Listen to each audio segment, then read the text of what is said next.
Hello बच्चों, आज करने वाला है क्लास 12th डिजाइन सब्जेक्ट का यूनिट 2। आप लोगों ने बोला कि मैम डिजाइन की वीडियो बना दो। मैंने यूनिट 1 बना दिया है, जिसने अभी तक नहीं देखी है जाके डिस्क्रिप्शन में देख के आओ। आपने बोला मैम फैशन स्टडीज बना दो, मैंने फैशन स्टडीज आपको बढ़ा दिया। Guys I am supporting you in each and every way possible. Painting के स्टूडेंट्स के लिए मैंने पेंटिंग का चैप्टर पूरा का पूरा PYQs MCQs भी बनाया।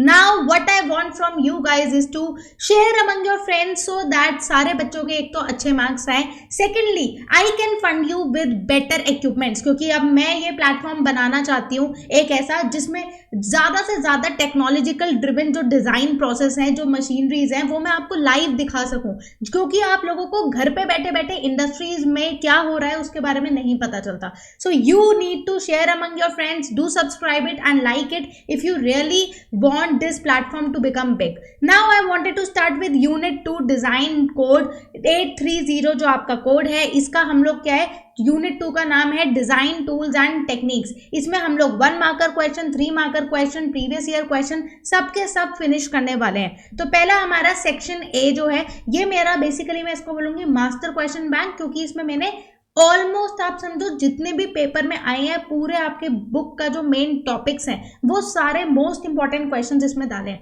सेक्शन है मल्टीपल चॉइस क्वेश्चन, जो कि 1 मार्कर क्वेश्चन के बारे में हम बात कर रहे हैं।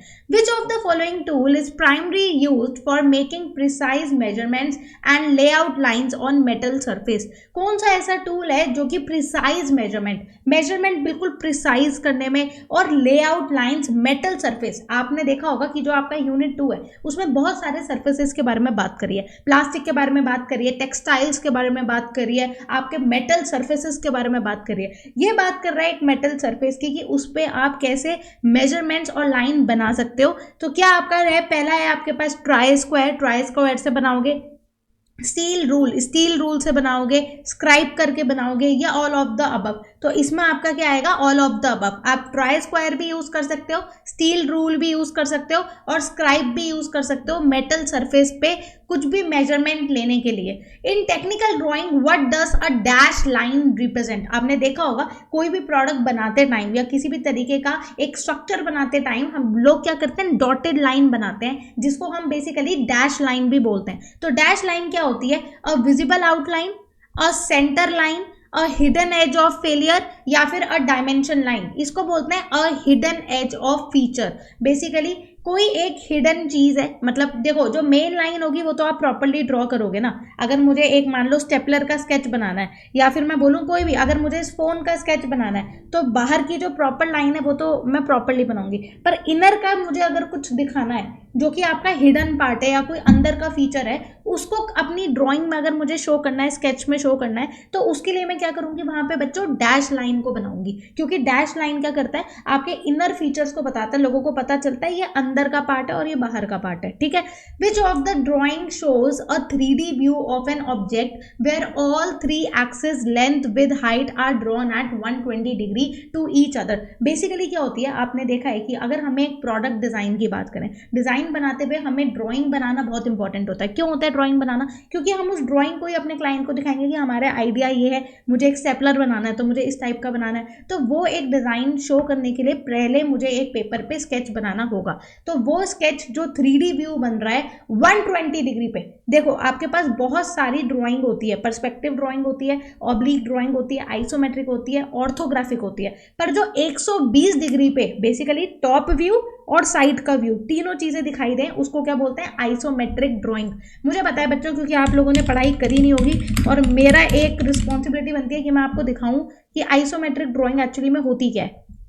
ये देखो, इसको बोलते हैं isometric drawing. Why do we I say isometric drawing to these things is because अगर आप देखोगे तो यहाँ पे क्या है, आइसोमेट्रिक ड्राइंग क्या है, स्ट्रक्चर शो कर रहा है, टॉप पार्ट शो कर रहा है और आपका साइड का 2 कर रहा है। तो एक 3D व्यू है जहां पे हाइट, विड्थ और आपकी लेंथ तीनों दिखाई दे रही है। आगे बढ़ते हैं हम इसको। A coping saw a best suited for cutting which type of material and shape? अगर मुझे कॉपिंग सॉ को यूज करना है तो मैं किस टाइप का मटेरियल यूज करूं, मतलब किस चीज को वो कट कर सकता है। Straight cut in thicker timber, क्या वो एक स्ट्रेट कट लगाएगा, क्या वो एक कर्व कट लगाएगा, क्या वो एक लार्ज मेटल पाइप को कट करेगा या फिर वो कंक्रीट ब्लॉक्स को कट करेगा? तो जो कॉपिंग सॉ होता है बच्चों, वो कर्व को कट करता है, इंट्रिकेट शेप्स को बनाता है, कर्वी बॉडीज को बनाता है, किसके अंदर? वुड एंड प्लास्टिक के अंदर। तो वुड एंड प्लास्टिक के अंदर क्या करता है? वो कर्व और बहुत ही इंट्रिकेट शेप बनाता है, जिसको हम क्या बोलते हैं? कॉपिंग सॉ। अब आप बोलोगे मैम हमने तो पढ़ाई करी नहीं है इस सब्जेक्ट का, तो आपकी रिस्पॉन्सिबिलिटी है कि आप हमें कॉपिंग सॉ भी दिखाएं, है ना? तो मैं दिखा देती हूँ। ये देखो, ये होता है कॉपिंग सॉ। बहुत रीलों में आपने देखा होगा कि वो मेटल के साथ इसको ऐसे कट कर रहे होते हैं, कर्व। तो आप देख सकते हो इसको क्या बोलते हैं? Basically कॉपिंग saw. ये जो मशीन है इसको कॉपिंग सॉ बोलते हैं, और जो कि आपकी कर्व और इंट्रिकेट शेप्स को लेके आता है। एक रीजन और भी है बच्चों, क्यों मैं आपको फोटो साइड बाय साइड दिखा रही हूँ, क्योंकि मेरा ये मानना है अगर किसी भी सब्जेक्ट को ज्यादा रट्टाफिकेशन करोगे तो मार्क्स आपके कम आएंगे। मार्क्स अगर फुल लेके आने तो उसके लिए आपको फोटो को देख के उसको समझकर लर्न करना बहुत इंपॉर्टेंट है। चलो आगे बढ़ते हैं बच्चों। Which tool is use to create internal thread in a pre drilled hole in metal? Metal के अंदर अगर हमने एक होल बना दिया, प्री ड्रिल होल बनाया है, तो फिर उसमें मुझे कौन सा टूल यूज करना चाहिए to create internal thread? Thread करने के लिए क्या डाई यूज करना चाहिए, टैप यूज करना चाहिए, रिमर यूज करना चाहिए, या ड्रिल बिट यूज करना चाहिए? तो उसके लिए जो आपका यूज होता है वो होता है आपका टैप। टैप एक टूल है जिससे कि आप अंदर के धागे बना सकते हो। अगर आपने किसी मेटल में कहीं पे होल किया है तो अंदर के जो थ्रेड है वो आप टैप से क्रिएट कर सकते हो। In the context of textile design tool, what is a seam ripper used for? अब आप देखोगे अपने डिजाइन में एक सेक्शन आता है, जैसे कि आप मटेरियल में डील कर रहे हो, आप मेटल्स के बारे में पढ़ रहे हो, आप प्लास्टिक के बारे में पढ़ रहे हो, वहीं पे आप टेक्सटाइल डिजाइन के बारे में पढ़ रहे हो, जो कि मेरा बहुत ही ज्यादा फोटे है। मैं खुद एक टेक्सटाइल डिजाइनर हूँ, तो बहुत इजीली रिलेट कर सकती हूँ कि सीम रिपर क्या होता है। भाई आपने अगर कहीं पे सिलाई लगा दी और वो सिलाई आपने गलत लगा दी, तो उस सिलाई को हटाओगे कैसे? क्या कपड़े को कुछ लोग होते हैं ऐसे कपड़े को फाड़ते हैं, सिलाई हट जाती है। पर अगर सिलाई हटाने के लिए जो मार्केट में टूल होता है वो होता है सीम रिपर। अगर आप लोगों ने नहीं देखा है, क्योंकि नहीं ही देखा होगा, तो मैं दिखा देती हूँ। सीम रिपर ऐसा कुछ दिखाई देता है। ये क्या करता है? आपके जो धागे गलत सिलाई लग गई, अनवांटेड स्टिच होती है, उसको उधेरने के काम आता है। तो यहाँ पे इसका आंसर क्या होगा? Removing unwanted stitches. Identify the tool shown in the image below. What is the primary function of workshop? Workshop का प्राइमरी फंक्शन क्या होता है? ठीक है, to cut a wire, wire को कट करने के लिए, ठीक है, to hold work pieces together formally, to measure angles, to smooth. तो बेसिकली यहाँ पे क्या होता है? ये बोल रहा है कि एक प्राइमरी फंक्शन वर्कशॉप का ये होता है कि आप वहां पे वर्क पीसेस को एक साथ इकट्ठा कर रहे हो। For example, image of a C clamp would be placed here. तो अगर मैं आपको सी क्लैम्प दिखाती हूँ, ये देखो, ये तो ये यहाँ पे कह रहा है कि ये किस चीज के लिए यूज होता है, कि ये सारे के सारे पीसेस को एक साथ इकट्ठा करने के लिए। ये देखो, जितने भी आपके पीसेस हैं एक साथ इकट्ठा करने के लिए सी क्लैम्प का यूज किया जाता है, जिसको हम बेसिकली वर्कशॉप के लिए ये इसको रिलेट कर रहा है कि ये सारे पीसेस को एक साथ होल्ड करता है। Which of the following is a safety precaution when using power tools? जब आप पावर टूल्स को यूज कर रहे हो जिसमें बेसिकली इलेक्ट्रिसिटी रन करती है, तो क्या हमें सेफ्टी मेजर्स को ध्यान में रखना चाहिए? Very important question, last year भी बोर्ड में आया था। Wearing loose clothing for comfort, क्या हमें लूज कपड़े पहनने चाहिए? Second, disconnecting the power supply before changing bits और ब्लेड, जब आप ब्लेड वगैरह बदल रहे हो। फॉर एग्जांपल, मेरी ड्रिलिंग मशीन है, तो मुझे आगे का अगर ब्लेड हटा रही हूँ तो क्या मुझे उसकी पावर पहले कट करनी चाहिए? Secondly, keeping the work area dimly lit, तो उसको बेसिकली आपने डिम कर दिया है। Holding the work piece with your hand while drilling के टाइम पे वर्क पीस को अपने हाथ में रखा है। सेकेंड मोस्ट इंपॉर्टेंट चीज है, अगर आप किसी भी इलेक्ट्रॉनिकल चीज या electronical basically power supply tool को यूज कर रहे हो, सबसे पहले फॉर एग्जांपल अगर आप ग्लू गन भी यूज कर रहे हो, तो आपको क्या करना है? उस मटेरियल को बदलते टाइम पहले उसकी पावर सप्लाई बंद कर दो, कहीं आपको करंट ना लग जाए, ठीक है। What is the purpose of French curve in manual drafting? जब हम मैनुअली किसी चीज को ड्रॉइंग करते हैं या ड्राफ्ट करते हैं, तो फ्रेंच कर्व की क्या जरूरत होती है? To draw straight line? No. To draw circle? No. To draw smooth non circular curve, ऐसे कर्व जो कि आपके नॉन सर्कुलर हैं, वहां पे फ्रेंच कर्व का यूज किया जाता है। किस लिए किया जाता है? कि एक proper smooth sketch non circular आपके क्या हो, कर्व्स बन सकें। Which manufacturing process involve a sharping material by forcing it through a die to create a continuous profile? क्या कह रहे हैं? ऐसा कौन सा मैन्युफैक्चरिंग प्रोसेस है, किसी चीज को बनाने का प्रोसेस है, जहां पे आपको शेप करना है एक मटेरियल को by forcing through a die to create a continuous profile? तो यहाँ पे क्या एक बेसिकली एक वर्ड आता है एक्सट्रूशन। ये मैं अगर आपको दिखाऊंगी नहीं तो शायद आपको बिल्कुल भी समझना है। तो ये एक प्रोसेस है प्लास्टिक एक्सट्रूशन प्रोसेस दिखा रहा है कि कैसे ये एक आपका एक्सट्रूडर है, कैसे ये डाई की मटेरियल से इसको कूल करके फिर इसको पुलर में डाल रहा है, राइट। एक्सक्रूजन बेसिकली जो यूज होता है एक मैन्युफैक्चरिंग प्रोसेस में यूज होता है, जहां पे एक मटेरियल को आप शेप करते हो by forcing a die to create a continuous profile. मतलब यहाँ पे खासकर जैसे कि प्लास्टिक में हम क्या करते हैं, चीज़ों को गर्म करके मोल्ड करते हैं, वहां पे आप क्या कर रहे हो कि आप एक डाई को यूज करके उसको फोर्स कर रहे हो, जिसको इस प्रोसेस को क्या बोलते हैं, एक्सट्रूशन बोलते हैं। तो यहाँ पे ये देख रहे हो आप, ये एक ड्रिलिंग है जिससे आप उसको क्या कर रहे हो, फोर्स कर रहे हो मटेरियल को कि उसका शेप बदले, ठीक है। तो this is called as extrusion. Short answer type question पे आते हैं। Differentiate between a file and a rasp. File and rasp पे क्या डिफरेंस होता है? A file has a series of parallel teeth and is used for smoothening and shaping metals and harder material. File नहीं दिखाऊंगी, याद नहीं होगा। File tool देखो, ये होता है फाइल। तो ये जो आपका फाइल होता है, ठीक है, अलग अलग साइज के फाइल्स मिलते हैं। ये फाइल क्या काम करता है कि आपके क्या है, पैरेलल टीथ है, इसका जो आगे का फ्रंट है वो पैरेलल है। बेसिकली ये क्या करता है, is use for smoothening and shaping metal and harder material. कोई भी हार्ड मटेरियल होगा, फॉर एग्जांपल अगर कोई भी प्लास्टिक की चीज है या फिर कोई नॉन, अगर ये माउस भी है प्लास्टिक का है, नॉन प्लास्टिक का है, अगर मुझे इसको शेप देना है, ठीक है, या फिर इसको स्मूथ करना है, तो मैं एक फाइल का यूज करूंगी, जैसे आप अपने नेल फाइलर्स यूज करते हो, राइट। रैस्प क्या होता है, has individual pointed teeth and is usually for rapidly removing large amount of softer material like wood। अब मैं आपको दिखाती हूँ रैस्प टूल कैसे आपका दिखता है। ये देखो, ये आपका होता है रैस्प टूल। तो यहाँ पे क्या है, आपके बेसिकली क्या करते हो, आप घिसते हो। यहाँ पे क्या है, जैसे ये है, वूल में क्या होता है कि आपके ना छोटे छोटे लकड़ी के वो बाल से निकलने लगते हैं, तो आप इसको घिस के क्या करते हो, रैस्प से आप इसको क्या कर रहे हो, स्मूथ कर रहे हो। क्या कर रहे हो आप, हैज इंडिविजुअल पॉइंटेड टीथ। इसमें क्या है, एक लकड़ी के अंदर देखो छोटे छोटे आपके दांत बने हैं, दिख रहा है बच्चों, छोटे छोटे क्या है, दांत बने हुए हैं, जो कि क्या कर रहे हैं, इसको बिल्कुल स्मूथ कर रहे हैं। और लार्ज अमाउंट को क्या कर रहे हैं, बिल्कुल सॉफ्ट कर रहे हैं। वुड वाला पार्ट रफ बिल्कुल भी नहीं है, सरफेस एकदम स्मूथ है।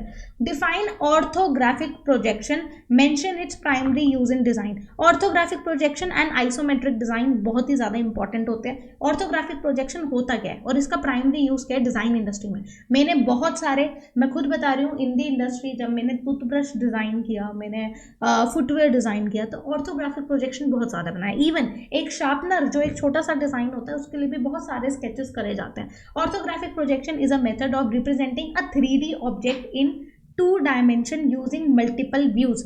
आइथोग्राफिक, आइसोमेट्रिक एंड ऑर्थोग्राफिक प्रोजेक्शन दोनों में डिफरेंस भी आता है। I really wanted to show you कि ऑर्थोग्राफिक होता क्या है। ऑर्थोग्राफिक क्या है, फॉर एग्जाम्पल ये मेरा एक शेप है, ठीक है, ये मेरा एक ऑब्जेक्ट है, मान लो मैंने एक ब्लॉक डिजाइन किया, तो उसको मैं फ्लैट स्केचेस में 3D को 2D में दिखाने को ऑर्थोग्राफिक कहते हैं। उसका साइड का फेस, बैक का फेस, फ्रंट का फेस, 3D को 2D में दिखाना मीन्स ऑर्थोग्राफिक प्रोजेक्शन करना। आइसोमेट्रिक क्या होता है, वो उल्टा होता है, जहां पे आप क्या करते हो, बेसिकली आप अपना 120 डिग्रीज पे, जो कि हमारा ये वाला क्वेश्चन था कि आप आइसोमेट्रिक वो क्या करते हो, ड्रॉइंग, वहां पे आप 2D से 3D में स्केच करते हो 120 डिग्रीज में, और 3D से 2D में करना होता है तो क्या करते हैं, ऑर्थोग्राफिक प्रोजेक्शन करते हैं, ठीक है। जहां पे आप कोई भी 3D ऑब्जेक्ट को क्या करते हो, उसके मल्टीपल व्यूज बनाते हो कि फ्रंट से कैसा दिखेगा, टॉप से कैसा दिखेगा, साइड से कैसा दिखेगा, और अलग अलग एंगल पे कैसा दिखेगा। It is primarily usually in engineering and manufacturing to provide a precise and complete dimension। बहुत इंपॉर्टेंट है। अगर मैं बोलूँ किसी भी चीज़ को, फॉर एग्जांपल ये चश्मा मैंने लगाया, यहाँ से इसका व्यू कैसा है, यहाँ से क्या है, इसमें क्या टेक्निकलिटी है, उन सब के स्केचेस को बनाना बहुत इंपॉर्टेंट होता है। डिजाइन इंडस्ट्री में it's very very important to make sketches to show and depict your information. List for essential marking and measuring tool use in wood working. ऐसे लोग जो लकड़ियों में काम करते हैं, वुड वर्किंग में काम करते हैं, उनके लिए 4 एसेंशियल मार्किंग और मेजरिंग बताओ। पहला स्टील टेप का यूज करेंगे, ट्राई स्क्वायर का यूज करेंगे, मार्किंग गॉस का यूज करेंगे, carpenter pencil and marking knife का यूज आपको पता है, ट्राई स्क्वायर आपको पता है। ट्राई स्क्वायर अगर आप लोगों को नहीं पता है तो I will just show you, क्योंकि मुझे ऐसा लगता है आप लोगों ने कुछ तैयारी करी नहीं है खास। ये होता है ट्राई स्क्वायर, जहां पे आपका स्केल ऐसा होता है, एंगल पे होता है, ठीक है, ये ट्राई स्क्वायर होता है। ट्राई स्क्वायर हो गया, मार्किंग गॉज हो गया, और स्टील टेप हो गया, ये बहुत इंपॉर्टेंट होती है। What is the function of soldiering iron. Iron को मोल्ड करना, सोल्जरिंग करना, ये क्या बेसिकली काम होता है इन इलेक्ट्रॉनिक्स और jewellery design. Jewellery design industry, मैंने बोला डिजाइन इंडस्ट्री बहुत बड़ी है, तो आपने ज्वेलरी और इलेक्ट्रॉनिक्स में देखा होगा सोल्जरिंग आयरन बहुत यूज होता है। Soldering iron is a hand tool used to supply heat to melt solder. तो आपने देखा होगा क्या करते हैं, आयरन को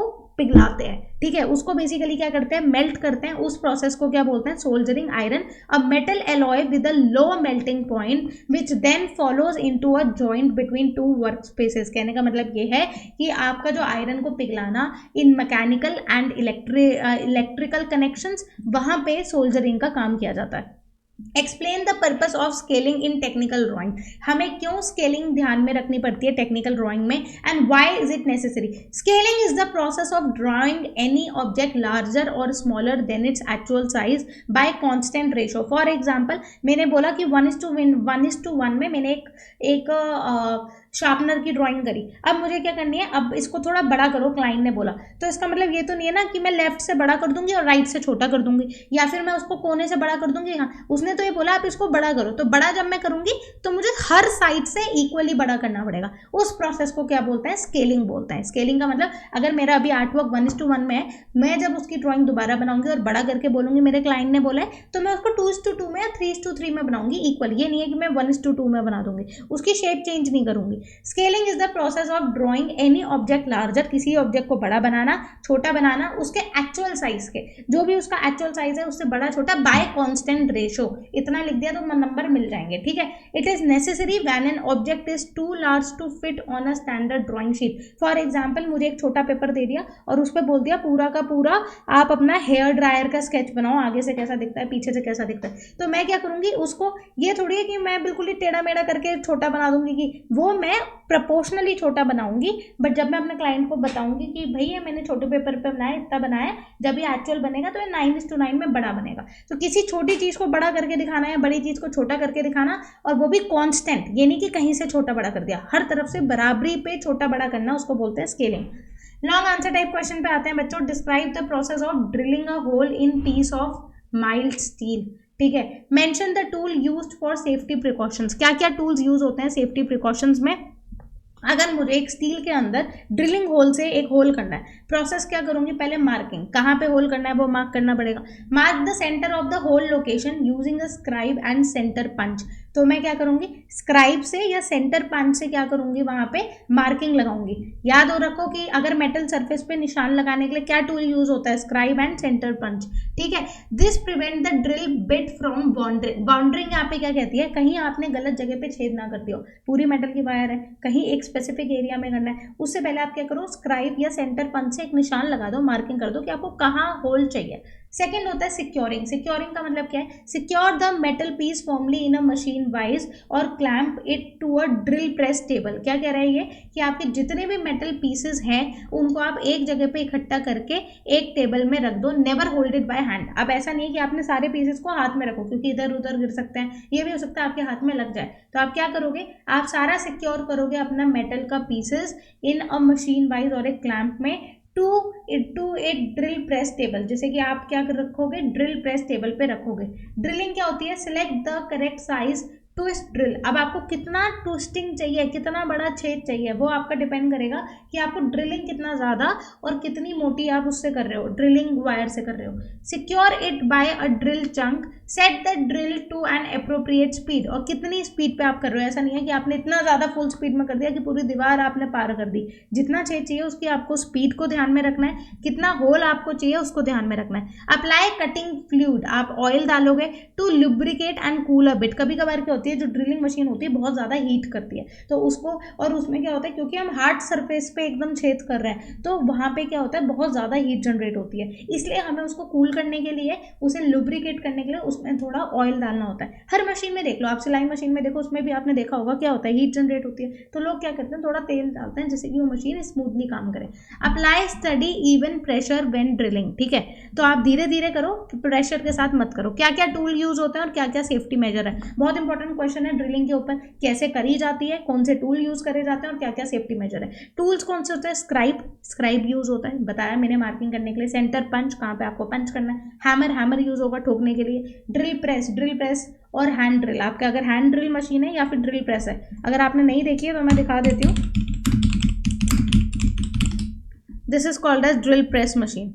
इसको ड्रिल प्रेस कहते हैं। हाँ, मुझे पता है आप लोग खरीदोगे तो है नहीं और आपको ज़रूरत भी नहीं है, पर देख लो, ये क्या है, ड्रिलिंग मशीन का काम करती है। और अगर मैं बोलूँ हैंड ड्रिल, तो आपके पास आपका ये हैंड ड्रिल होती है। आप मैक्सिमम बच्चों ने हैंड ड्रिल देखा होगा क्योंकि वो हाथ से मशीन आपने देखा होगा हाथ से करते हुए, राइट। तो हैंड ड्रिल चाहिए, ड्रिल प्रेस भी हो सकता है, मशीन वाइज एंड क्लैंप चाहिए, एंड कटिंग फ्लूइड और कटिंग फ्लूइड चाहिए। सेफ्टी, जब भी आप ऐसा काम कर रहे हो क्योंकि आपके वो मेटल पीसेस थोड़े से बाहर निकल रहे हैं ना, आप उसमें ड्रिलिंग कर रहे हो, तो आपको पहले क्या करना है, ग्लासेस पहनना है कि आपकी आंखों में कहीं ना चला जाए। तो आपको wear safety glasses. Secondly, ensure clothing is not so loose, कहीं इतनी लूज क्लोथिंग ना हो कि आपके बॉडी में चला जाए। इसलिए आपने देखा होगा माइनिंग करते टाइम जीन्स आई थी। जीन्स किस लिए बनी थी, जब लोग माइनिंग करते थे तब जीन्स, जिससे कि उनकी बॉडी खराब ना हो, इसलिए टाइट फिटेड जीन्स चली थी माइनिंग के टाइम पे। इसलिए क्या होता है कि हमें जो सेफ्टी पे रखते हुए लूज कपड़े नहीं पहनने चाहिए, ग्लास लगाने चाहिए। Secure the work piece properly, जो भी आप काम कर रहे हो, जो भी पीसेस निकल रहे हैं, आप उनको सिक्योर करो आराम से कि किसी को लग ना जाए। Do not touch metal shaving with a bare hands, सीधा आपने जो आपका, क्योंकि वो बहुत ज्यादा हीट देता है, तो अपने बेयर हैंड से टच मत करो, या तो आप ग्लव्स पहन लो या कुछ पहन लो जिससे आप फिर मेटल शेविंग्स को टच करो। Explain the importance of free hand sketching in the initial stage of design process, बहुत इंपॉर्टेंट है। जितने भी बच्चे, जब मैं निफ्ट नाटा की कोचिंग देने जाती थी, उनको बोलती थी कि भाई आप जो भी स्केचिंग कर रहे हो, जो भी आप अपना डिजाइन प्रोसेस में स्केच कर रहे हो, फ्री हैंड करो। क्यों फ्री हैंड करो, क्योंकि आप जब फ्री हैंड करते हो तो आपके रैपिड आइडिएशन, जब आप कुछ भी स्केचिंग करते हो, आप फ्री हैंड कर रहे हो, आपके दिमाग में रैपिड आइडियाज आ रहे हैं, राइट। कि आप क्या कर रहे हो, quick generation, recording of multiple design ideas. आपके दिमाग में जो भी डिजाइन होंगे आप उसको जल्दी हैंड से बना लोगे। अगर आप एक डिजाइन को सोचने में ही इतनी टेक्निकलिटी लगा दोगे कि नहीं इसका तो प्रपोर्शन सही नहीं है, इसका तो साइज सही नहीं है, तो वहां पे क्या है, कहीं ना कहीं आपके आइडियाज क्या हो जाएंगे, दब जाएंगे। इसलिए रैपिड आइडियाज के टाइम पे अगर आपको ज्यादा टेक्निकलिटी नहीं सोचनी चाहिए, सिंपली अपना बुक उठाओ, स्केचिंग करना चालू कर दो, जिससे कि आपके पास मल्टीपल आइडियाज आ जाएं। सेकेंडली, फ्री हैंड ड्रॉइंग क्यों जरूरी होती है, कम्युनिकेशन। जब आप फ्री हैंड ड्रॉइंग कर रहे हो, it is an effective way to visually communicate initial concept to client and team member और मैन्युफैक्चरर फॉर इमीडिएट फीडबैक। ठीक है, आपने एक स्केच बनाया, 2 घंटे में जाके, 4 घंटे में जाके, पूरा दिन लगा के आपने एक स्केच बनाया और वो दिखाया क्लाइंट को और उन्हें पसंद नहीं आया। आप इनिशियल स्टेज पे हो, अभी आपको इतना सुंदर स्केच एकदम टेक्निकल बनाने की जरूरत नहीं है। अभी आप इनिशियली, अगर आप लोगो डिजाइनर भी हो तो इनिशियली पहले आप बहुत सारे स्केचेस बनाओ, फिर अपने क्लाइंट को दिखाओ, क्या पता वो फीडबैक दे, उसमें चेंजेस बोले, और फिर जब सारे फीडबैक ले लो और फिर एक फाइनल स्केच अपना तैयार करो कि अब ये मेरा फाइनल स्केच है, अब मुझे इसको लेके आगे बढ़ना है। इसलिए बहुत इंपॉर्टेंट होता है कम्युनिकेशन, क्योंकि यहाँ पे आप उनसे कम्युनिकेट कर रहे हो, आप अपनी स्केचेस दिखाओगे, वो आपको जल्दी फीडबैक देंगे, है ना। कभी कभार हम अपने जो आइडियाज होते हैं मुंह से बयान नहीं कर पाते, ठीक है। जैसे कि मैं कभी कभार बोलूँ कि अगर मेरे दिमाग में कोई आइडिया आ रहा है, मैं अपने क्लाइंट को समझा रही हूँ, तो हो सकता है वो ना समझ पाए, इसलिए क्या करती हूँ, मैं स्केचेस बना देती हूँ छोटे छोटे, जिससे उसको समझ में आ जाए, फिर जो वो फाइनल करेगा आइडिया, उसके लिए proper sketch. Problem solving, sketching help designer visualize problem and explore potential solution. जब हम स्केचिंग कर रहे होते हैं तो हमारे दिमाग में बहुत सारी चीजें चल रही होती हैं, क्या ये प्रॉब्लम को सॉल्व करेगा, क्या ये एक सॉल्यूशन निकल पाएगा या नहीं निकल पाएगा, before committing to the detail technical drawing. ऐसा नहीं है कि आप फ्री हैंड बनाओगे तो टेक्निकल नहीं बनाओगे, टेक्निकल तो बनाना ही बनाना है, बट उससे पहले आपको ध्यान में क्या रखना है कि आप एक फ्री हैंड स्केचेस बनाओ, जिससे आप अपने सारे आइडियाज को, प्रॉब्लम सॉल्विंग को निकालो और उसके बाद टेक्निकल पे बढ़ो। Documentation, it serves a visual diary of the design evolution and thought process. बड़े बड़े डिजाइनर्स देख लो, एक नॉर्मल डिजाइनर भी देखोगे तो क्या करेगा, एक डायरी में अपने सारे स्केचेस रखता है, उसको पता चलता है कि मैंने एक फाइनली, फॉर एग्जांपल अगर किसी ने ये पेंगुइन डिजाइन किया होगा तो उसने पूरा प्रोसेस बनाया होगा, हो सकता है कि जो पेंगुइन हो उसके यहाँ पे बहुत बड़ी चोंच हो, छोटी आंख हो, ओपन आईज हो, गुगली आईज हो, फिर फाइनल जाके जो एक पेंगुइन स्टफ सॉफ्ट टॉय में बदला, वो उनका क्या हुआ, फाइनल स्केच हुआ। तो I am just telling you, ठीक है। चलो आगे बढ़ते हैं कि कितना इंपॉर्टेंट होता है, कि ये 4 इंपॉर्टेंट पॉइंट है फ्री हैंड स्केचेस के, कि आपको रैपिड आइडियाज लाते हो, कम्युनिकेशन करते हो, प्रॉब्लम सॉल्विंग होता है और डॉक्यूमेंटेशन होता है। Compare and contrast isometric and perspective drawing. Isometric मैंने बताया, किसी भी 3D 2D चीज को 3D में करना, वो क्या होता है, आइसोमेट्रिक। एक बार और मैं दिखा देती हूँ, ये आपके में आ भी जाता है बहुत बार, हालांकि अगर आप में से कोई डिजाइन एंट्रेंस देगा तो आइसोमेट्रिक और ऑर्थोग्राफिक दोनों क्वेश्चन पेपर में आते हैं। और मैं गाइज आई एम प्लानिंग कि अब मैं लाइव आके, क्योंकि आपके बोर्ड में भी क्वेश्चन आ सकता है कि आइसोमेट्रिक ड्राइंग कैसे करनी होती है और आपकी ऑर्थोग्राफिक कौन सी करनी है, तो अगर आप लाइक करके या कमेंट करके बताओगे कि मैम लाइव आ जाओ और हमें ड्राइंग करना सिखा दो, तो मैं जरूर सिखा दूंगी, ठीक है, बट उसके लिए कमेंट करना पड़ेगा गाइस। चलो ठीक है, आइसोमेट्रिक ड्राइंग एंड ऑर्थोग्राफिक की बात करते हैं, जहां पे आप देखो 2D, ये 2D है, ये इसका टॉप व्यू है, ये इसका फ्रंट व्यू है, साइड व्यू है। ये तीनों चीज़ों से हमने आइसोमेट्रिक 3D वे बनाया 120 डिग्री पे, इसको आइसोमेट्रिक बोलते हैं। ऑर्थोग्राफिक क्या था, जब हमने 3D से 2D बनाया, सारे शेप्स बनाए आगे पीछे फ्रंट के, वो ऑर्थोग्राफिक होता है। पर्सपेक्टिव क्या होता है, a technique that represent a 3D object on a 2D surface. अगर मैं पर्सपेक्टिव ड्राइंग की बात करूँ, यहाँ पे पर्सपेक्टिव ड्राइंग की मैं बात कर रही हूँ, तो आप देख सकते हो ये है। अब ये क्या है, ये है तो एक्चुअली में पेपर पे सिंपल ड्राइंग बनी है, बट ये इस तरीके से बनी है कि आपको 3D लग रही है, राइट। ये मुझे, हम लोगों ने कॉलेजेस वगैरह में बहुत काम किया है, जहाँ पे आपको देखो क्या है, 3 आपको दिख रहे होंगे, ये क्या है, 3 पॉइंट है, साइड का भी दिख रहा है, यहाँ का भी दिख रहा है, और ऊपर से नीचे भी दिख रहा है ना। तो आप, ये 2 पॉइंट है जैसे, तो आप क्या कर रहे हो, बेसिकली अपनी ड्राइंग को फ्लैट सरफेस पे 3D रिप्रेजेंट कर रहे हो, उसको पर्सपेक्टिव ड्राइंग बोलते हैं। आप 2D से 3D 120 डिग्री पे कर रहे हो, ठीक है, जहाँ पे आप सारे फैक्टर्स का ध्यान रख रहे हो, वो आइसोमेट्रिक होता है। आई होप आपको आइसोमेट्रिक और पर्सपेक्टिव में डिफरेंस पता चल गया होगा।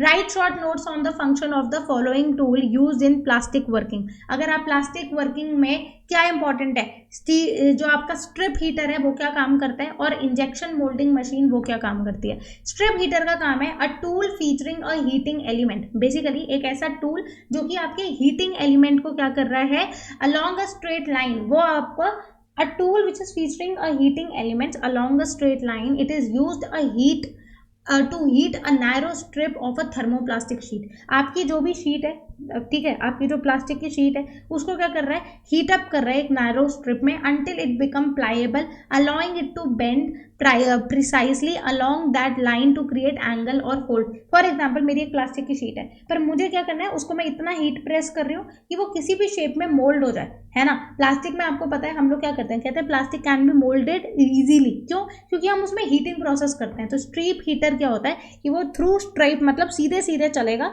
और वो एक एक लाइन जो है आपकी प्लास्टिक की शीट को, उसको हीट करके क्या करेगा, इतना वो कर देगा कि वो इजीली बेंड हो जाए, इजीली मोल्ड हो जाए अलग अलग एंगल के ऊपर। इंजेक्शन मोल्डिंग मशीन क्या होती है, पहले मैं आपको स्ट्रिप हीटर दिखा भी देती हूँ, क्योंकि मैं नहीं चाहती मेरे बच्चों को प्रैक्टिकल नॉलेज ना मिले। ये होता है स्ट्रिप हीटर, ये आपका स्ट्रिप हीटर है। अगर मैं बोलूँ प्लास्टिक का दिखाती हूँ मैं आपको, ये क्या है, बेसिकली स्ट्रिप हीटर है, जो कि एक एक क्या करेगा, इसमें प्लास्टिक डालोगे, फॉर एग्जांपल आपने प्लास्टिक डाला तो उसको लाइन बाय लाइन क्या कर रहा है, वो मोल्ड कर रहा है कि वो किसी और इजी वे में हो जाए, ठीक है। नेक्स्ट हम आते हैं injection moulding machine, and industrial machine use for mass producing plastic parts. आपने देखा होगा इतनी बड़ी बड़ी इंडस्ट्री में इतने बड़े बड़े मैन्युफैक्चरर्स बैठे हैं जो कि प्लास्टिक पार्ट्स को मैन्युफैक्चर करते हैं। तो इट हीट्स प्लास्टिक ग्रैन्यूल्स, जो भी आपका छोटी भी प्लास्टिक के कोई भी, अगर आपकी बॉटल है, स्ट्रॉ है, ये सारी चीज़ों का क्या करते हैं, हीटअप करते हैं और मास प्रोड्यूस प्लास्टिक को करते हैं। प्रोसेस क्या होता है, इट हीट्स प्लास्टिक ग्रैन्यूल्स, जो छोटे छोटे प्लास्टिक के पीस होते हैं उन्हें हीट करते हैं, until molten, and then inject this liquid plastic under high pressure. पहले आपने क्या किया, प्लास्टिक को पिघलाया और उसके बाद उसमें लिक्विड प्लास्टिक को इंजेक्ट कर दिया हाई प्रेशर में into a closed metal bound. जैसे कि आपने देखा होगा रेजिन आर्ट में क्या होता है, एक शेप होता है, उस शेप में आप लिक्विड डालते हो और उस शेप में आ जाता है, राइट। इसी तरीके से कोई भी आपको जो शेप प्लास्टिक की चाहिए उसमें आप इसको क्या करते हो, डालते हो और उसको फिर कूल करते हो जिससे कि ये सॉलिडिफाई हो जाए into the shape of mould cavity, after which the finish part is ejected, और उसके बाद आप वो पीस निकाल देते हो, ठीक है। तो बेसिकली क्या कर रहे हो, प्लास्टिक के ग्रैन्यूल्स को हीट करके आप उसको दोबारा मोल्ड कर रहे हो और फिर अपने किसी भी जो भी आपका ढांचा है उसमें डाल रहे हो। गाइस अभी तक हम लोग अब तक सेक्शन सी बी कर चुके हैं, हम सेक्शन डी पे आते हैं। 4 मार्कर क्वेश्चन जो इस पेपर, इस टॉपिक यूनिट 2 में से बने हैं।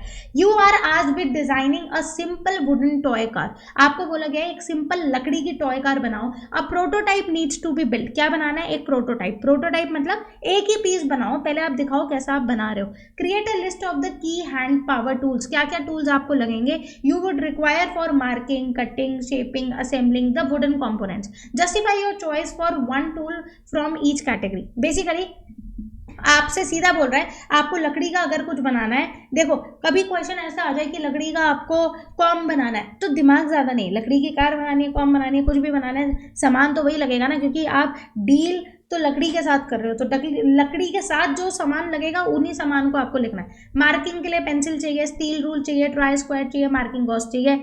जस्टिफिकेशन ट्राई स्क्वायर आप लिखोगे, देखो क्या क्या चाहिए होगा, pencil, steel rule, try square, marking gauge. और ट्राई स्क्वायर क्यों चाहिए, to ensuring the cuts are basically जब आप ट्राई स्क्वायर यूज करते हो स्केल एट 90 डिग्रीज, उसमें क्या होता है, आपको पता होता है कि आपके जो भी कटिंग होगी वो आपकी परफेक्ट होगी, तो इसलिए मार्किंग बहुत इंपॉर्टेंट है। सेकंड होता है कटिंग। कटिंग करने के लिए आपने मार्क कर ली आपने कार, अब उसको कट करने के लिए आपको क्या चाहिए, कॉपिंग सॉ। मैंने कॉपिंग सॉ दिखाया था कैसे वो ड्रिलिंग मशीन की तरह ऐसे ऐसे करके चलता है और आपकी वो शेप कट हो जाती है लकड़ी में से, जो आपने इंस्टाग्राम की रील्स वगैरह में भी बहुत देखा होगा, उसको कॉपिंग सॉ बोलते हैं।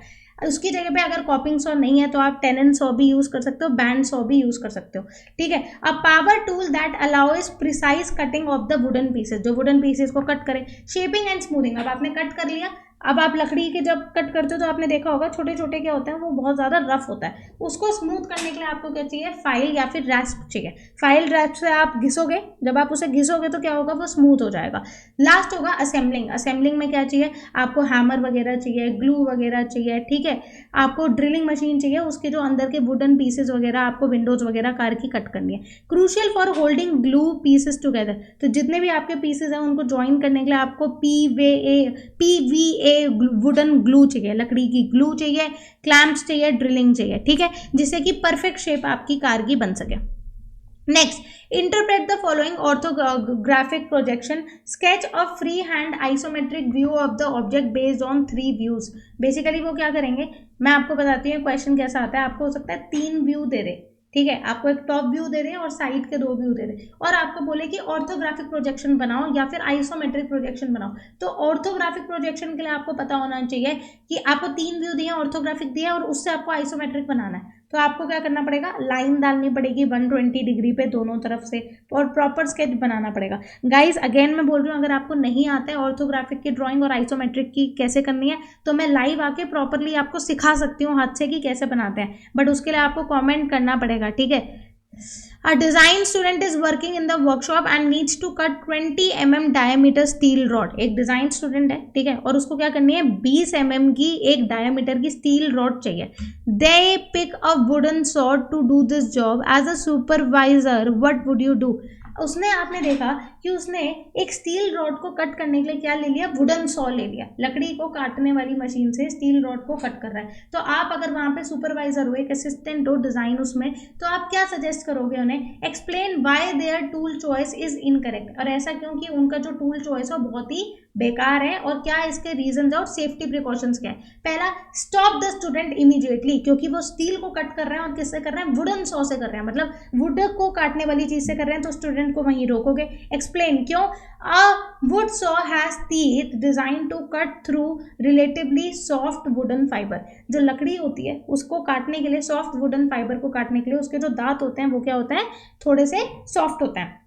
Trying to cut the steel will it quickly ruin the saw teeth, जो आपका टूल होगा वो खराब हो जाएगा, क्योंकि क्या है, वो इतनी स्टील जो है वो इतनी हार्ड है, वो लकड़ी को काटने के काम आती है, स्टील उससे कैसे कट होगी। So it is highly inefficient and can be dangerous as the saw may be slip, वो उनके हाथ से स्लिप हो जाएगा और उनको इंजरी हो जाएगी, है ना। जब आप एक लकड़ी काटने की मशीन से स्टील की चीज को कट करोगे तो क्या होगा, वो हाथ से फिसल जाएगा, क्योंकि वो एक सॉफ्ट सरफेस को कट करना है, उसको इतने हार्ड मशीन को कट नहीं कर सकता वो स्टील को। तो उस केस में क्या करना होता है, बच्चों को आप तुरंत रोकोगे, आप उसे बोलोगे कि तू उसकी जगह क्या यूज कर, भाई एक स्टील का रॉड कट करने के लिए आप क्या यूज करो, हैक सॉ यूज करो। हैक सॉ क्या होता है, जो सिर्फ स्टील को काटने के लिए यूज होती है, मैं दिखा भी देती हूँ कैसी होती है। हैक्सॉ होती है ये मशीन आपने बहुत बार देखी होगी, जितने भी आपने, अगर बाहर किसी का घर बन रहा होता है तो स्टील की जितनी भी वायर होती है वो इससे कट होती हैं, इसको क्या बोलते हैं, हैक्सॉ। तो इसका स्टील को काटने के लिए क्या चाहिए, हैक्सॉ चाहिए, वुड को काटने के लिए आप कॉपिंग सॉ यूज कर सकते हो, जो कि क्या होगा, बहुत इजीली वो चॉप कर पाएगा, इजीली उसका जो ब्लेड है मेटल का वो इजीली स्टील को कट कर पाएगा। सेफ्टी पिक्योर, सेफ्टी क्या ध्यान में रखनी है, ensure the steel rod is securely clamped in a vice, basically जो आपकी स्टील की रॉड है वो प्रॉपर्ली रखी हुई है। वेयर सेफ्टी ग्लासेस, जब भी आप कोई कटिंग का काम कर रहे हो सेफ्टी ग्लासेस पहनो, डायरेक्टली अपने हाथ से टच मत करो सरफेस को, है ना। Forward strokes, applying pressure only on the forward stroke, keep hands away from the cutting line, जो जहां पे आप कट कर रहे हो वहां से आप अपना हाथ हटाओ, और ध्यान से देखो कि जो भी आपको पैटर्न कट करना है, जैसे भी आपको कट करना है, आपका हाथ स्लिप ना करे, गाइस अभी तक मैंने सारे क्वेश्चन करवा दिए हैं। अब मैं आ रही हूँ सेक्शन ई पे, जो कि मेरे 10 एक्सटेंशन क्वेश्चन है। ये क्वेश्चन मैंने थोड़े अंदर अंदर से निकाले हैं कि मे बी ये भी आ सकते हैं, तो these are also very important. I hope, मुझे ऐसा लगता है कि अगर किसी ने पूरी वीडियो देखी होगी तो आई एम श्योर उसके सारे के सारे डाउट्स क्लियर हो गए होंगे। क्वेश्चन नंबर 23 कह रहा है which specific tool is use in the textile industry to transfer pattern marking from paper to fabric. अगर आपने, मुझे मान लो एक ब्लाउज बनाना है, तो मैंने उसकी जो ड्राइंग पेपर पे करी है उसको कपड़े पे लाने के लिए कौन सा हमें टूल चाहिए? Tracing wheel and carbon paper. क्या चाहिए? Tracing wheel and carbon paper, ठीक है। In wooden turning which machine is use to rotate a piece of wood against a stationary cutting tool to create a symmetrical shape like table legs. क्या कह रहे हैं? अगर मुझे wooden turning करनी है, ठीक है, वुडन का एक सरफेस है, उसको टर्न देना है, उसकी कटिंग करनी है, कौन सी मशीन को मैं यूज करूं? ठीक है, to rotate a piece of wood, जिससे मेरा जो लकड़ी है, क्योंकि मुझे कर्व घुमाना है, तो पीस मेरा वुड जो हो वो कटिंग टूल के अगेंस्ट घूमता जाए और सिमेट्रिकल शेप आ जाए। अगर मुझे टेबल की लेग बनानी है, 4 लेग्स बनानी है, एक जैसी बनानी है और उसको गोल शेप देनी है, तो कौन सा टूल मैं यूज करूंगी? Would latte. वुड लैथ क्या होगा? वुड लैथ काम करेगा कि मैं वुड को इजीली घुमा के कट कर सकूं, ठीक है। Matching the following manufacturing process with their description. अब आपको क्या करना है? मैचिंग करनी है। यहाँ पे मैचिंग क्या है? 1 और 2 पे लिखा है कास्टिंग, सेकंड पे लिखा है फ्रॉजिंग। ए क्या है? Shaping metal by heating and hammering. जहां पे आप किसी भी मेटल, कोई भी मेटल हो गया, प्लास्टिक हो गया, किसी और शेप में चेंज करने के लिए उसे हीट करना पड़ता है, राइट। तो आप हीट कर रहे हो और फिर उसको हैमर कर रहे हो, ये कास्टिंग होती है या फ्रॉजिंग होती है। इस प्रोसेस को हम फ्रॉजिंग बोलते हैं। फ्रॉजिंग का मतलब क्या है? एक मेटल को गर्म करना और उसको हैमर करना। Pouring liquid material into a mould to solidify. ये क्या है? प्लास्टिक की बात कर रहे हैं। प्लास्टिक में क्या होता है? आपने पहले प्लास्टिक को पिघला लिया, अब उसका जो लिक्विड है एक मोल्ड में डाल दिया, ठीक है। मान लो एक टेडी बियर की शेप में आपने उसका प्लास्टिक का लिक्विड डाल दिया और उसको ठंडा कर दिया, तो इस प्रोसेस को क्या बोलते हैं? कास्टिंग बोलते हैं। इसको क्या बोलते हैं? कास्टिंग बोलते हैं। What is the difference between cross cut saw and rip saw? आपने देखा होगा अलग अलग कटिंग के टूल्स होते हैं। आपने कॉपिंग सॉ के बारे में देखा कि जो आपका टेनन सॉ हो गया, बैंड सॉ हो गया, जो कि लकड़ी काटने के काम आता है, राइट। तो इसी तरीके से क्रॉस कट सॉ और रिप सॉ क्या करते हैं? क्रॉस कट सॉ इसलिए बना है to cut across the wooden grain perpendicular. अगर आपको सीधा 90 डिग्री पे वुडन को कट करना है, लकड़ी को सीधा 90 डिग्री पे कट करना है, सीधा कट करना है एकदम 90 डिग्री पे, तो उसको क्या करेंगे? क्रॉस कट सॉ यूज करेंगे। रिप सॉ का यूज होता है to design to cut along the length of the grain. अगर आपको लंबाई में कट करना है, सीधा सीधा कट करना है, तो रिप सॉ, रिप का मतलब ये होता है सीधा सीधा कट करना। क्रॉस कट सॉ का मतलब होता है जहां पे आपको 90 डिग्री पे कटिंग करनी है। Define tolerance in technical drawing. Technical drawing में टॉलरेंसेस वर्ड का बहुत यूज होता है। तो क्या मतलब होता है टॉलरेंस का? Why are they critical for mass production? Mass production आपको करनी है, मान लो किसी डिजाइन को आपको करोड़ों लोगों में देना है, मास प्रोडक्शन करनी है, तो टॉलरेंस क्या होता है? Tolerance is a permissible limit of variation in a physical dimension. किसी चीज में हम कितना चेंज एक्सेप्ट कर सकते हैं, वो क्या होता है? टॉलरेंस होता है। It is critical because no two parts are identical. For example, अगर मैं बोलूँ कि ये मेरे नेल कटर का एक प्रोडक्ट है, तो इसके दोनों पार्ट्स आगे और पीछे का सेम साइज का बने, दो पार्ट्स बिल्कुल आइडेंटिकल बने, ये जरूरी नहीं है और ना ही ये होता, ठीक है। चाहे आप मशीन से भी कर रहे हो, दो पार्ट बिल्कुल एक्यूरेट बने, बिल्कुल ही एक्यूरेट बने, वो थोड़ा सा डिफिकल्ट हो जाता है। तो वहां पे एक वर्ड आता है टॉलरेंस, कि हम कितना इसको अनआइडेंटिकल एक्सेप्ट कर सकते हैं। Tolerance ensure that parts manufactured by different machine और different time will still fit together correctly during assembly. For example, अगर एक कार है, कार के अलग अलग पार्ट्स अलग अलग जगह पे बन रहे हैं, ठीक है, तो टॉलरेंस ये बताता है कि अगर कुछ पार्ट्स मशीन के बन रहे हैं अलग अलग टाइम पे, फिर भी वो एक जैसे बनने चाहिए, कितने करेक्ट बनने चाहिए। थोड़ा 19-20 का होता है फर्क तो चल जाता है, पर कितना करेक्टली आप उसको एक्सेप्ट कर सकते हो। Explain the annealing process in metal work. Annealing का मतलब क्या होता है? Annealing is a heat treatment process where metal is heated to specific temperature, ठीक है। अनीलिंग भी क्या है? जहां पे आप मेटल को हीट कर रहे हो और उसके बाद उसे ठंडा कर रहे हो। This softens the metal making the less brittle and easy to shape और कट विदाउट क्रैकिंग। और ये क्या करते हैं? इस प्रोसेस को आप जब मेटल को गर्म कर रहे हो, उसे ठंडा कर रहे हो, अब ये किसी भी शेप में कट हो सकता है और उसकी जो है मेटल है वो क्रैक भी नहीं करेगा। Compare the first angle and third angle projection. Which one is primarily used in India? In first angle projection, the object is placed in first quadrant. ठीक है, sorry guys. बेसिकली क्या होता है कि आप एक फर्स्ट एंगल प्रोजेक्शन पे जब आप बना रहे हो तो आपका ध्यान रखा जाता है कि जो आपका आर्टवर्क है, जो एंगल है, वो फर्स्ट क्वाड्रेंट में आना चाहिए between observer and the plane. Third angle projection क्या कहता है, जहां पे it is between observer and the object. ठीक है, India primary focus on first angle projection as per bureau of Indian standard. BIS क्या होता है, ब्यूरो ऑफ इंडियन स्टैंडर्ड, जहां पे हम कौन से एंगल पे चीज़ों को एक्सेप्ट करते हैं, बनाते हैं। तो हम क्या करते हैं, एक्सेप्ट करते हैं फर्स्ट एंगल प्रोजेक्शन पे करते हैं। तो मैं आपको दिखा भी देती हूँ एक बार। फर्स्ट एंगल प्रोजेक्शन होता क्या है, देखो। First angle projection, first quadrant,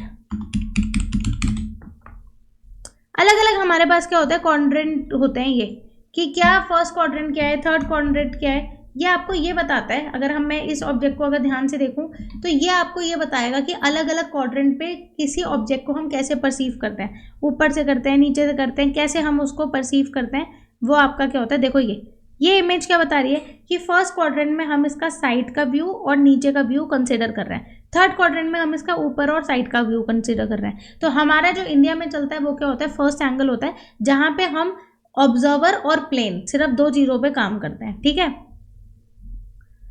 ये देखो फर्स्ट एंगल प्रोजेक्शन दिखाया हुआ है कि आप ऑब्जर्वर और प्लेन का, ये थर्ड एंगल प्रोजेक्शन बताया हुआ है जहां पे आप तीनों चीज़ों का ख्याल रखते हो। ये आपको बनाने के लिए नहीं आएगा तो इसको छोड़ देते हैं। Describe the vacuum forming process for plastic. Plastic में वैक्यूम फॉर्मिंग प्रोसेस क्या होता है, and give one real world example for product made this way. Basically process क्या है, एक शीट होती है प्लास्टिक की, ठीक है, उसको आप क्या करते हो, गर्म करके फ्लेक्सिबल बनाते हो और उसको स्ट्रेच करते हो और किसी अलग शेप में मोल्ड करते हो। मोल्ड करने के बाद and the vacuum is applied to suck the air out from between the sheet and the mould. ठीक है, अब आप किसी और शेप में जब उसको बना रहे हो तो उसमें कोई भी हवा नहीं रहनी चाहिए, उसमें क्या करते हो, आप पूरा वैक्यूम हटाते हो, forcing the plastic to take the mould exact shape, जिससे कि उस प्लास्टिक लिक्विड के अंदर या उस प्लास्टिक ग्रैन्यूल्स के अंदर कुछ भी एयर ना हो, और उसको हटाने के बाद उसको आप ठंडा करके किसी और शेप में देते हो। इसको क्या बोलते हैं, vacuum forming. Example, yogurt container हो गए, प्लास्टिक ट्रेज हो गए, जो कि आपने देखा होगा, आपकी जो आइस क्यूब की ट्रे होती है, ये सब क्या है, प्लास्टिक का बना हुआ है। चॉकलेट बॉक्सेस हो गए। ठीक है, discuss the role of CAD, very important question, versus manual drafting, when would a designer prefer one over the other. Computer aided design, आजकल सारे डिजाइन मैनुअली नहीं बनते हैं, कंप्यूटर एडेड डिजाइन बनते हैं, और किस टाइम पे हमें कैड बनाना चाहिए, किस समय पे हमें मैनुअल ड्राफ्टिंग करनी चाहिए एक डिजाइनर को। कैड मतलब कंप्यूटर एडेड डिजाइन, जो डिजाइन आपने कंप्यूटर से बनाया है। ऑफर हाई प्रिसीजन, जो डिजाइन आपने कंप्यूटर से बनाया है उसकी क्वालिटी अच्छी होती है, उसमें बहुत हाई प्रिसीजन होता है। 3D विजुअलाइजेशन, जब हम कंप्यूटर से बनाते हैं तो हम 3D विजुअलाइजेशन कर सकते हैं, डिजिटल फाइल्स का यूज कर सकते हैं। ठीक है, वहाँ पे आप 3D प्रिंटिंग मशीन्स वगैरह को यूज करते हो। ठीक है, तो जो भी आपका, जब आप इतने सारे इनिशियल स्केचेस बनाते हो उसमें से जो फाइनल स्केच बनता है वो हम कंप्यूटर पे फाइनल करते हैं, उसको बेसिकली कंप्यूटर एडेड डिजाइन भी बोलते हैं।